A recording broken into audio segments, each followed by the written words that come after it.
Now we're going to create getCurrentURL static method inside of the URL class. So open url.php file, scroll right to the bottom, and we're going to create a new public static function called getCurrentURL. We will pass one parameter, remove, to which we assigned the default value of null, which means we don't have to pass it. Okay, first of all, we need to call our getAll function, our method, so self getAll. Then we create the array to store all of our parameters. Next, we check if isn't empty, remove.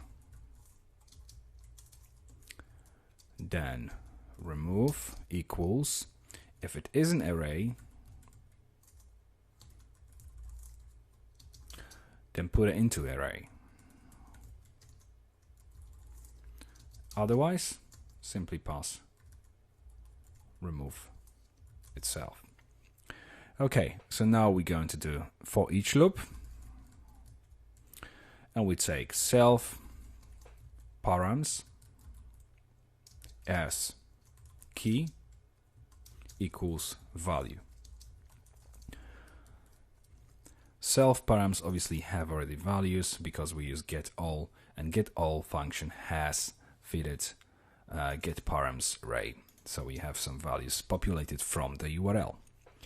Now, if in array key remove, which means if this specific key through which we are currently looping is inside of the remove array, then what we want to unset it.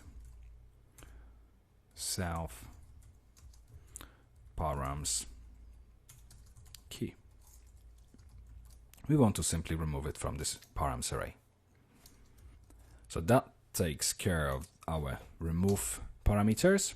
Now next loop, for each self params again as key equals value.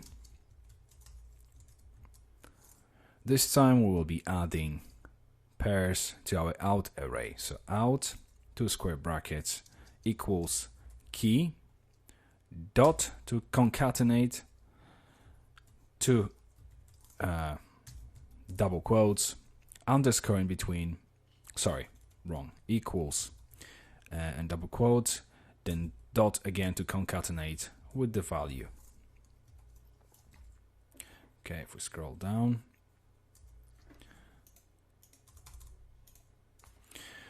okay, now return,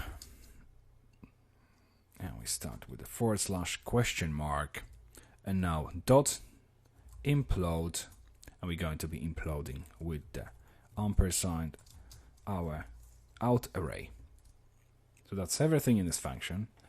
This way we will return the string something like, let's say, /? Page equals, say, about, and category equals books.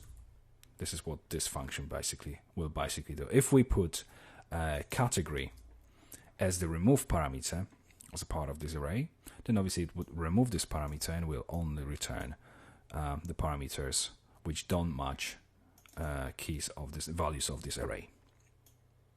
But as I said earlier, obviously it has null assigned by default, so you don't have to pass any parameter, and then it will return the entire URL. Okay, so let's move to the next video.